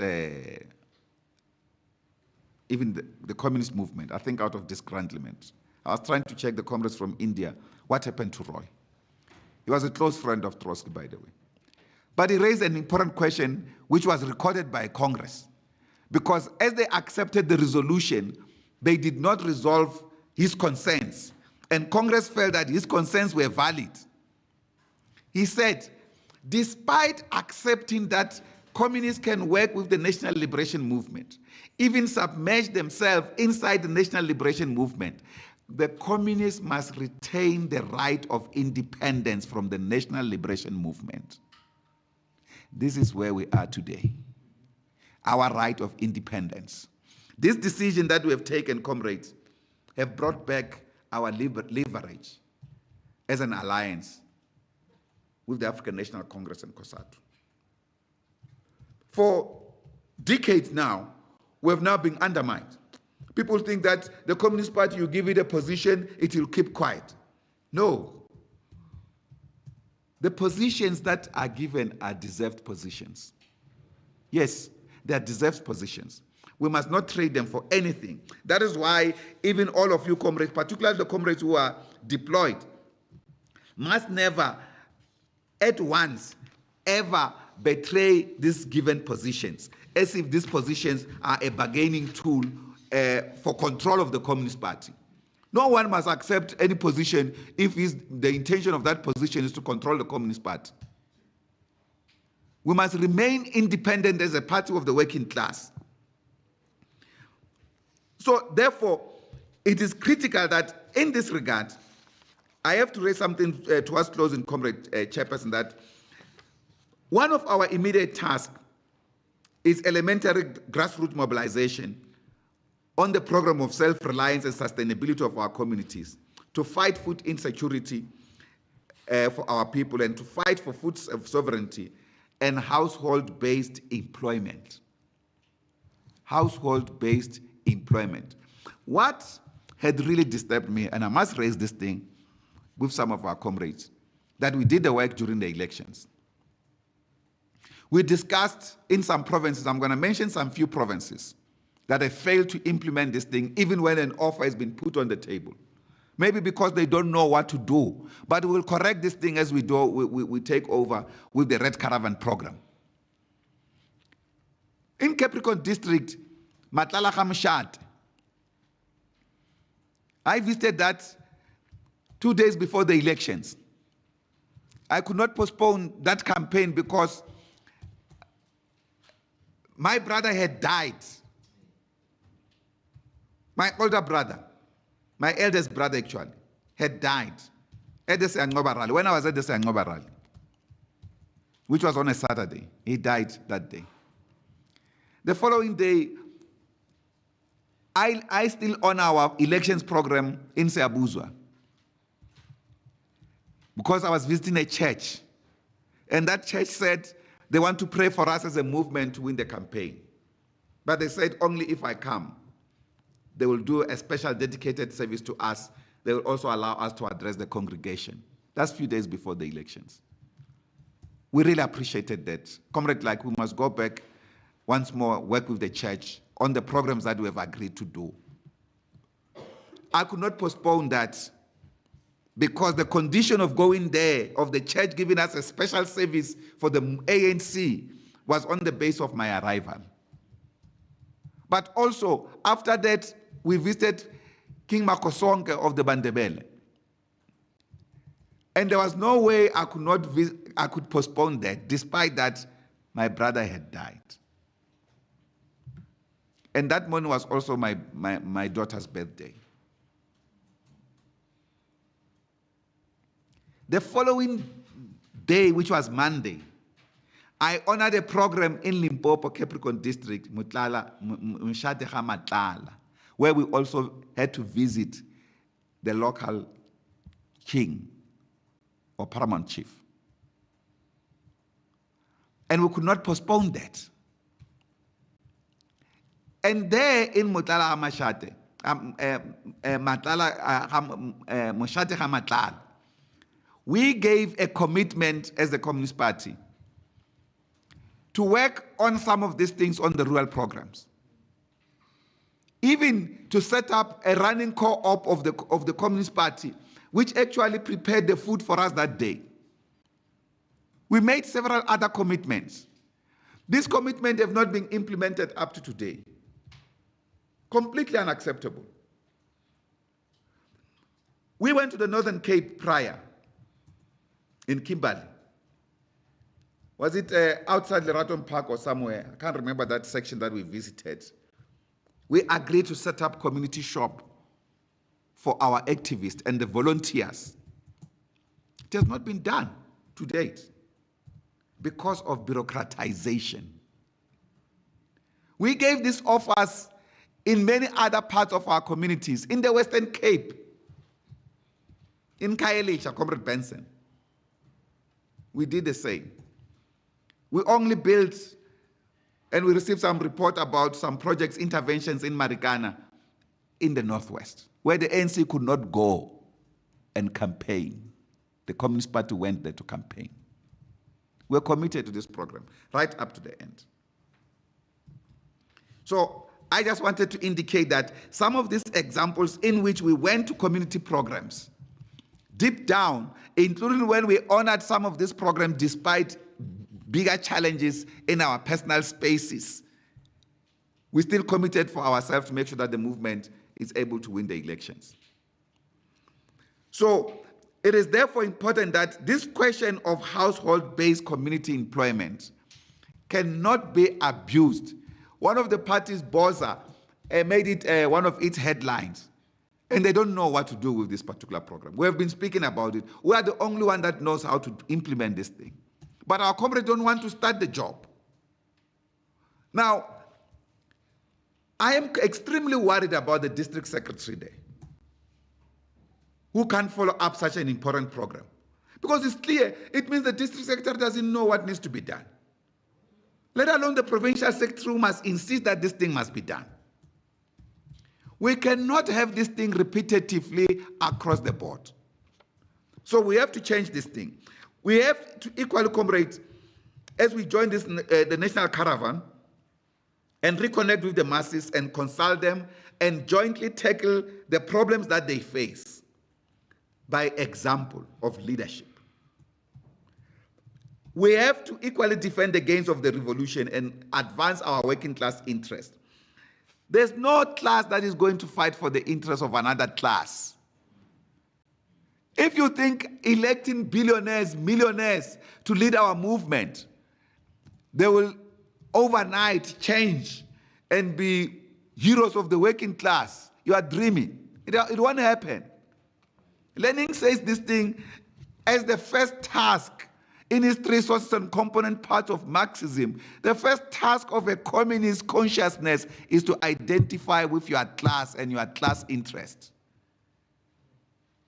Now, sometimes I believe some of our comrades have no consciousness of their class. They've just joined the march. That's okay to join the march, but don't take the leadership.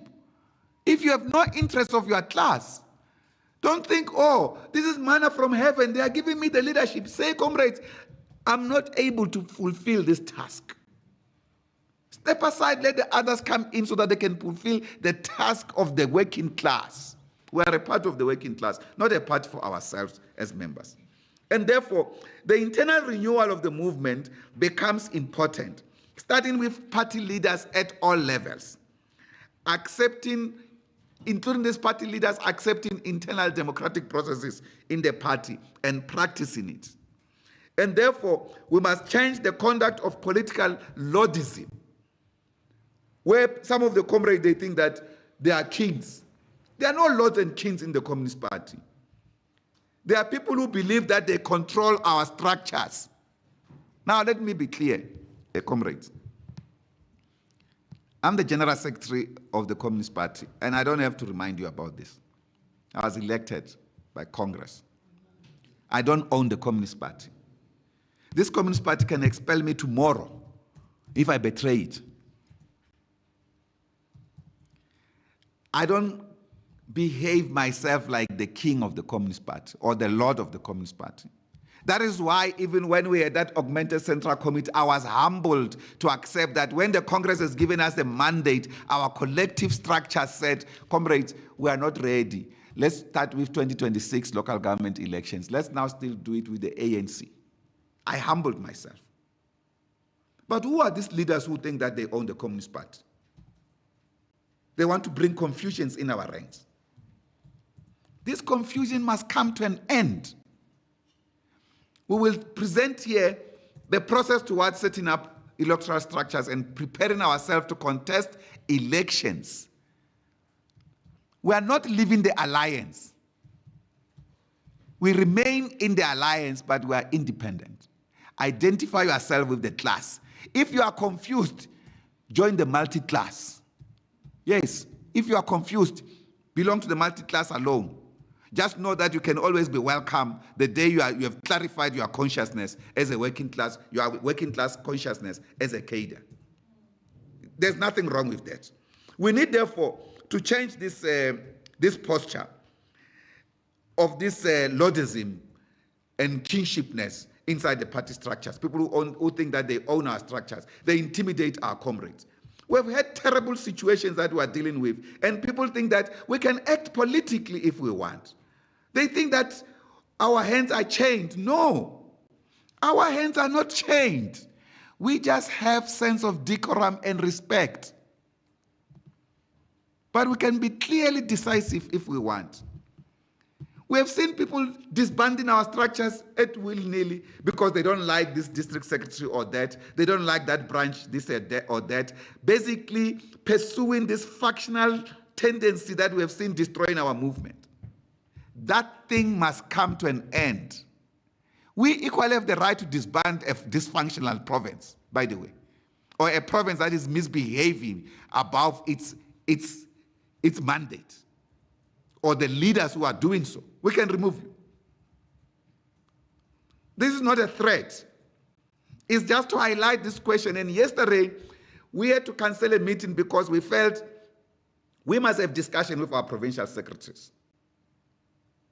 We cleared that entire day yesterday for a special PBC, to start this PBC yesterday with our provincial secretaries alone. The confirmations were only 4. We had to postpone it a day before yesterday because only 4 confirmed. It was not going to work. That is why we are raising these things in this way. We wanted to raise it with them before we come to this general meeting with our district comrades, so that we could nuance this thing. Their failure to confirm and to participate allowed us to speak like this, even in the presence of district secretaries. So district secretaries, you cannot just be willy-nilly disbanded because the provincial secretary doesn't agree. We have not disbanded many provinces that do not agree with us, including some that have done many wrong things, including writing letters threatening to take us to court if we take democratic decisions in the Communist Party. We have still expanded political engagement, a hand of friendship, of engagement with them. They think we are weak. We are not weak. We know our mandate clearly. So it is critical that collective decisions of the organization must be supported and implemented by all of us, not a few, and those of you who are then labeled as if they are implementing some other people's decision. Because then you are members of other members who are not even in the Communist Party. We don't want you to be members of other members of the Communist Party, let alone of members of other organizations in the Communist Party. We want members of the Communist Party in this party that will work for the interests of the working class of our communities. We should be respected by our communities historically, in the memory of Comrade Chris and Joe Slovo, Moses Mabhida and Moses Kotani, David Ivan Jones, and all other leaders of our party, Thabo Mfutsanyana, Albert Nzola, and all our general secretaries, who led this Communist Party with distinction and commitment to the interests of the working class, not to betray it at the altar of personal interest. I have no personal interest whatsoever. And that's why, Comrade National Treasurer, because when we're supposed to leave for the Caravan, Comrade Inyuko makes a budget for the program. We found that we don't have money. I said, okay, you go. If we don't have money, the initial budget to go to Mtegezweni was costing us 55,000 plus. I'm now going to donate my salary to kick off the Red Caravan. So I'm not going to take my salary. My salary must be put somewhere so that we get this thing, the kickoff of this Red Caravan. We buy the basic equipment, like the tent, the chairs for the Red Caravan. The other things, we'll have to discuss how to get them. I'll start with my contribution. We're rolling out this thing. No interest. I'm being paid a living wage. Even if at some point, you used not to come, but I'm paid a living wage. So we are rolling out this program for the people. No personal interest, community interest, working class interest. That's the task. And the new party cadreship is going to come up in these communities as we stay there and work with them and sort out programs. Believe it or not, you are going to see wonders. This country is going to change. We will change it as communists. We'll certainly change it without government. But this is our government. We still have to engage with it, but we'll do things without them. So we want to say to you as communist leaders of the Communist Party, accept the party policies and decisions, especially democratic outcomes. Don't question democratic outcomes. Engage with them. Don't be a negative impediment to the implementation of our programs. Don't even blackmail us. Because no one owns the Communist Party and the working class struggle. None of us do. And don't hold us back, literally. I want to say this clearly. So, particularly holding us back for self-interest. This is the thing that can sometimes terribly annoy you. That conduct is not communist conduct, must be rejected. So stop pleasing the ANC and even the enemies of the SACP at the expense of the party and for your petty interest. Some of the leaders that want to be more accepted in the ANC by condemning us and condemning the Communist Party. Like I said, you are full members of the ANC in your own right.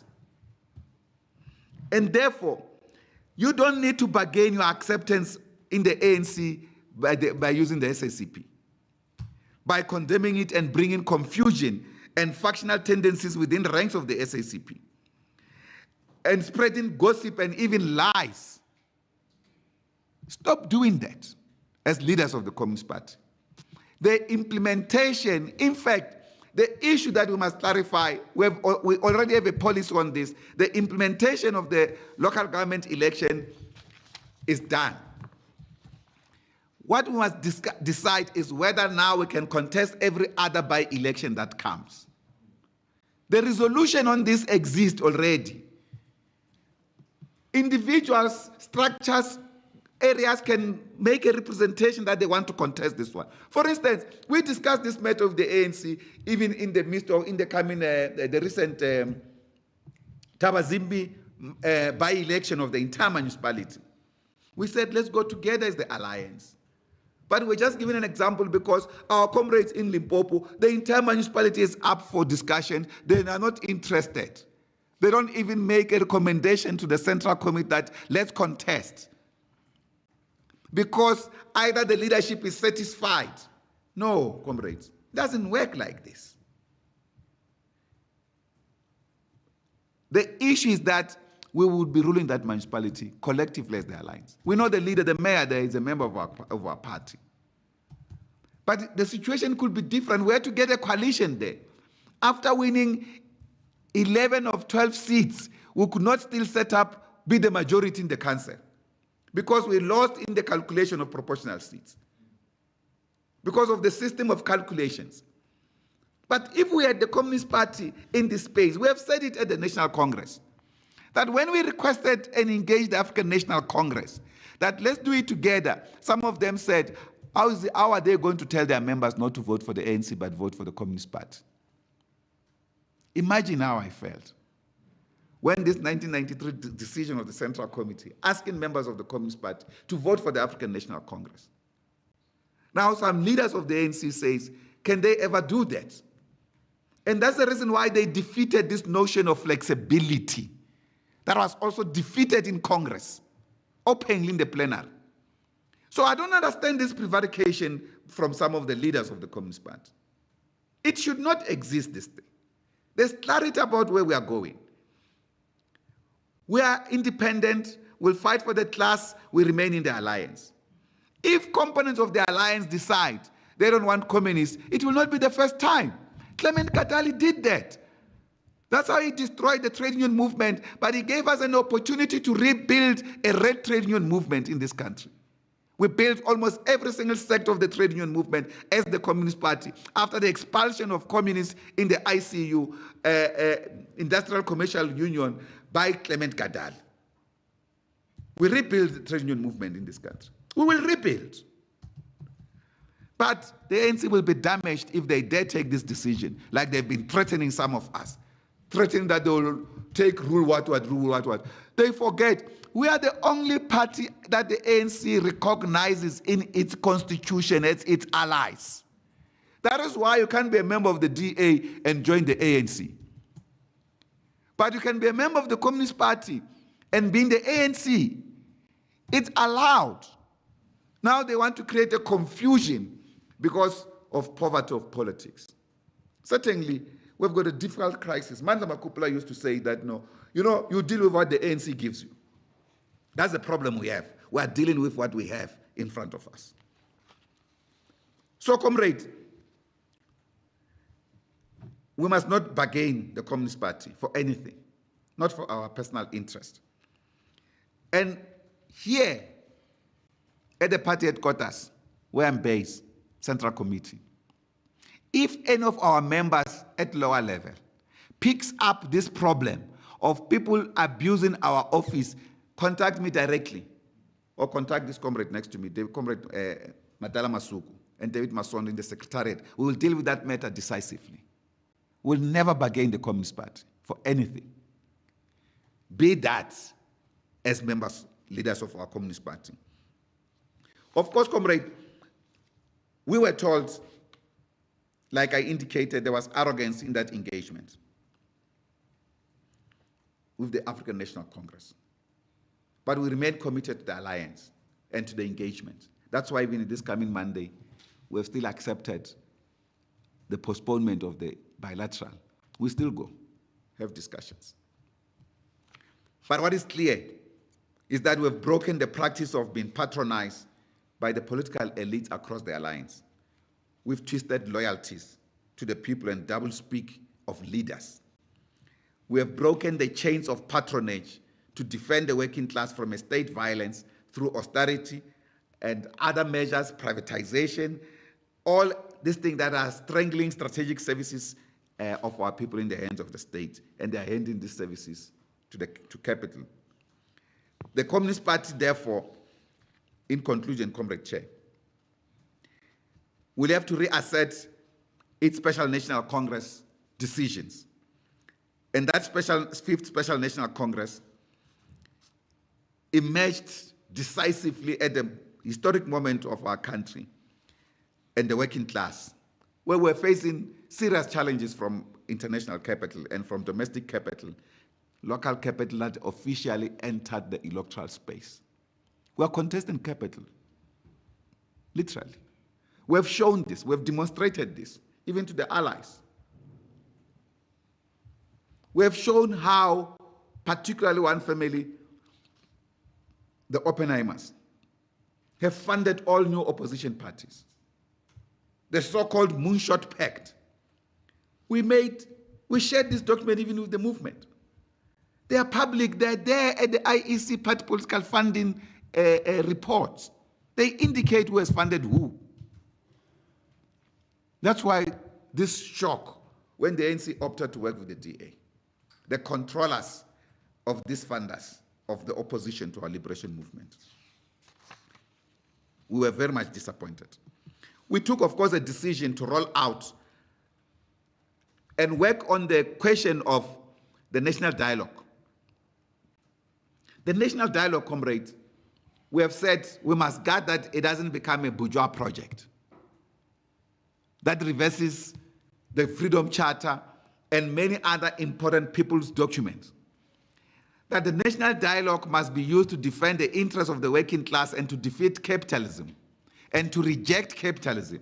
We must organize village by village, township by township, starting street by street, town by town, to defeat capitalism in this country, rejected by the ideas of the people, by showing the misery of our people as a consequence of capitalism. That's why we can't accept this thing that the leadership of our movement, particularly the ANC, wants to almost take responsibility for things that they are not responsible for because they fear to discipline capital. We have to rise up to discipline capital as a movement.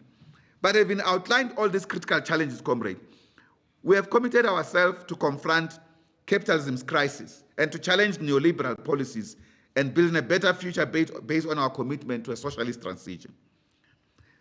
At the end of our central committee, as we were gathering there in the central committee, you remember we dedicated that central committee to Commander Caravan, our general secretary.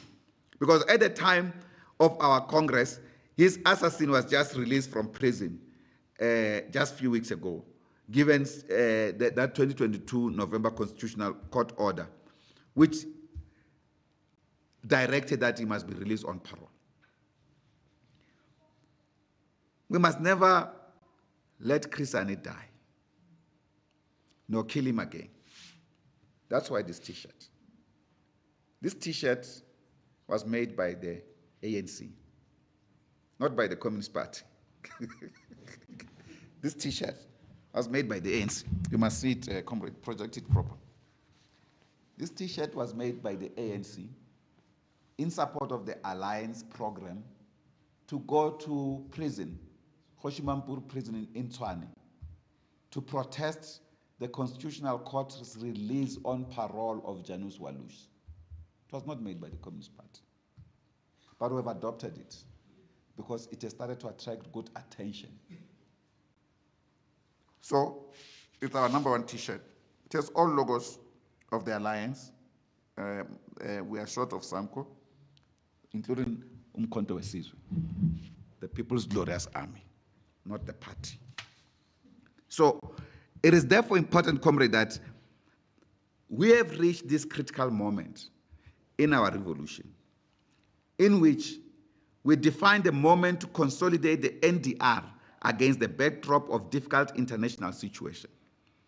We have also referred back to that document, the SACP, the role of the SACP in the transition to democracy and socialism, which further said, I quote it, that the character and task of the SACP should then be defined to a large extent by the kind of socialism we hope to build and by the related perspectives we have of the path to that kind of socialism, but by the nature and task of the SACP also, which need to be informed by the character of the class that we hope to represent. So in other words, we're not just going to build socialism in abstract as Communist Party.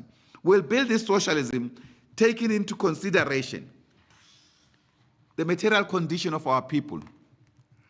We will, of course, have to rebuild and reposition and rebrand the way we do things, even the Communist Party, that is able to fully implement the 5th Special National Congress resolution. We must build a party of activists and improve accountability in the leadership. We must focus on, for instance, strengthening our weak districts, province by province. The comrades will be speaking about some of these things. There are important districts like the Metro District that we should never allow a weak Communist Party in those areas. Not that we should allow it anywhere else, but especially in those areas. We must, of course, comrades, increase the intake of workers on the debit order to raise more money, more resources, especially for this campaign. We are entering this campaign without money. It's important that you appreciate this. We have said this cannot be impediment for our electoral participation and to solve this crisis of representation of the working class on the ballot. Because the working class have no choice anymore. That's why majority can stay away, because even their trusted liberation movement is deserting them. It's a big problem. So we are going to enter these elections without money. PJ, please. We are going to enter these elections without money. We are going to campaign without money by our grassroots activism, by our mass-rootedness. That is why we need a different character of the party cadre. And if you are not that one leading it now, give it to others. There are many of our cadres with great potential. We therefore need to increase the contribution to the David Order, the fundraising to carry out the programs of the Communist Party.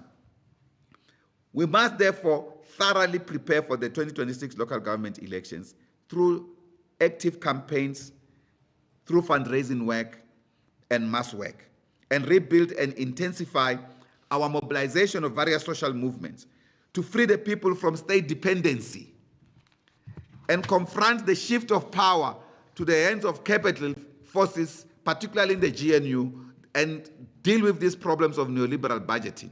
We can debate that all the time until cows come home. There won't be changes. The change will make it in communities as a Communist Party. And we need to strive for principled unity and common program. Have what we call many voices, one message, and embark on intensive self-criticism. You know, I wish I can invite one or two comrades for criticism. Yes, I do wish so. I've asked now one another comrade to go for criticism, Comrade Jenny. We're just finalizing the times. Two on the way. One is Comrade Lechesa, who has agreed to take me to criticism. The second one is Comrade Kgalema Mtlante, who has accepted this request. So I'll go and listen to them, what they say,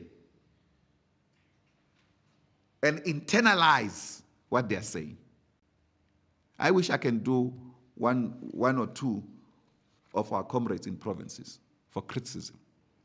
And I hope the comrades will take it proper. We have tried, I mean, some of these comrades, Lechisa is a senior comrade. He's still in our central committee. I have no problem to subject myself to his criticism as my leader, as my senior. I've gone through already to Comrade George Mashamba, a lengthy one, with Comrade Jenny as my scribe, because he agreed only to do it if there was someone else. And I brought that someone else. So we need to engage in intensive self-criticism so that we can correct our ways. We must take more responsibility for the class and the leadership of the class during this difficult period. And we have to deal with the glaring weaknesses in the organization. For instance, the weakness in collective leadership at all levels. That is sometimes hidden and sometimes overt. Sometimes some of the comrades can't hide this thing.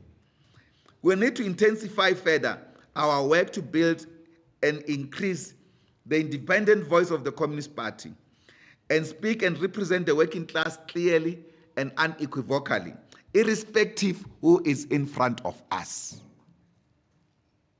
Some of our comrades are shocking me. If your so-called bishop speaks, he defines the Communist Party, he defines communism. You can't differ with him.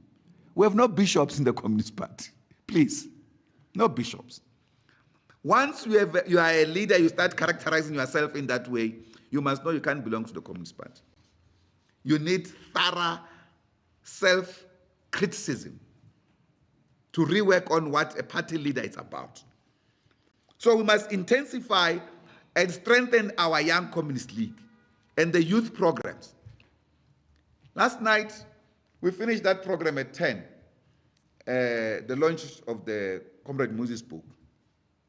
I had a meeting with one of our comrades, Comrade Manamela, on the cultural program. He organized a wonderful cultural program at our Special National Congress. And unfortunately, most of you, some of you were not there when Ipupoliga Biko went on the stage. Unbelievable moment. The songs they were singing. But comrades were not there. It was way past 12. Of course, the others were finishing the commission's work, which was an important work. So I further had a meeting with him late into the night. He left, we finished this meeting at 2:30 in the morning. And he had to travel to Limpopo at 5 o'clock. So his partner had to call and say, no. I can't allow you to do this thing. Come home. But of course, he was in safe hands. So we had good discussions. We finished this. Because we are neighbors, we can meet anytime, whatever hours, no problem. So he was in a safe space. So we discussed this question of culture, the programs in the Young Communist League, and how the cultural component has been weakened. We'll be reviving part of this in the Red Caravan. Community culture, people's culture. We've got strong cultural activists in the movement, some from SACP, from everywhere else, from the camps of Umkhonto weSizwe, from the Youth Congress, from the student movement, everywhere else. We have them in abundance. We have abandoned them to society. How are you going to rule society if you abandon important instruments of influence? We have some of our great comrades. There's Comrade Washington in the Northwest, for instance, in KK region. Brilliant organizer of the culture program. He's a cultural activist at heart. We should be having him here. I was telling Manax about him yesterday, that he must reach out to people like that. So, as we build the Young Communist League and strengthen it and the youth program, both through the Young Communist League and through the party structures, we must equally make sure that we reach all sections of the exploited masses of our country, and our Central Committee, PCs, and district executive committees must have the daily pulse of the functioning of the party organization. You must feel it. You must not just be a leader that thinks that coming to meetings defines leadership. So I'll leave the section that deals with Comrade Ben mustn't kill me. That deals with the international matters to the later presentations. But safe to say, there are immediate questions in the international that we have to resolve, that we have to highlight as the Communist Party. Apart from the fact that I raised some questions regarding the world at the moment, the inflection point that we face ourselves, the role of America, Donald Trump in particular, that is showing us flames all over the world. We have immediate challenges here at home as resolved by our Congress. The rebuilding of Africa Left Network Forum on the continent, ALNEF. The rebuilding of the trade union movement on the continent, the left movement on the continent. The coordination of the work that we have started. We have started some important work and reached out. We have reached out to SWAPO. We have reached out to MPLA. We have reached out to Frelimo as the Communist Party. We have reached out to the BNF. Now, the president of the BNF is the president in Botswana. He's our comrade. And he has been announcing important matters and developmental matters in that particular country. We have reached out to our comrade in Lesotho. We have reached out to our comrades in Kenya. We helped to establish the Communist Party of Kenya. We helped to establish the Communist Party of Zimbabwe. We helped to establish the Communist Party of Swaziland. So we must not regress on our international work. There are areas where, for instance, there are still weaknesses. We need to strengthen the trade union movement, for instance, in some of the regions. And we have to work hard, because without mobilizing the working class, the struggle for socialism will be weakened. Our solidarity with Cuba, with Nicaragua, with Bolivia, with Venezuela must be intensified. Our Congress resolve on all of these things. So each branch, each district must discuss all of these things in totality and say, what is it that you are doing? And as we have said, these are not the duties and only task of the leader of the Communist Party at a different level, whether the provincial secretary or the district secretary, but all members of the executive, all members of the Communist Party at the branch level. So we've discussed, for instance, the question of Swaziland, the need to support the democratization in Swaziland, the reconvening of the national dialogue in Swaziland to resolve the impasse towards democracy in Swaziland. We have called for the independent investigation on the murder of Advocate Tulani Maseko, a human rights lawyer who was the convener of the public organization engaging government in this national dialogue. He's callously killed almost allegedly by assassins from South Africa, mercenaries who are hired by the Swazi regime. We report these things, these people are not arrested. Instead, the family has been harassed when they callously assassinated him in front of his children. Now, this kind of things should not just be, we have mentioned a statement and we passed them. We must embark on international work. We are an international organization. We are a part of the working class. That's why Marx and Engels said, workers of the world unite. You have nothing to lose but your chains. Our pain is one worldwide. We must expand and have programs in solidarity with the people of the Middle East, the people in Gaza and Palestine, who are suffering of a continuous genocide by the apartheid regime of Israel. It threats this Jewish state of Iran, supported by Donald Trump. Its continued aberrations and atrocities that is committing in Lebanon, in Syria. Now, this HTS movement that has taken over Syria, I've never seen something like this. Comrade Renewal shared one of videos from Syria in the Central Committee group without even warning the comrades of the gravity of this thing. That was terrible. The atrocities that are committed by these people and the support they receive from the European Union and Americans, completely unacceptable.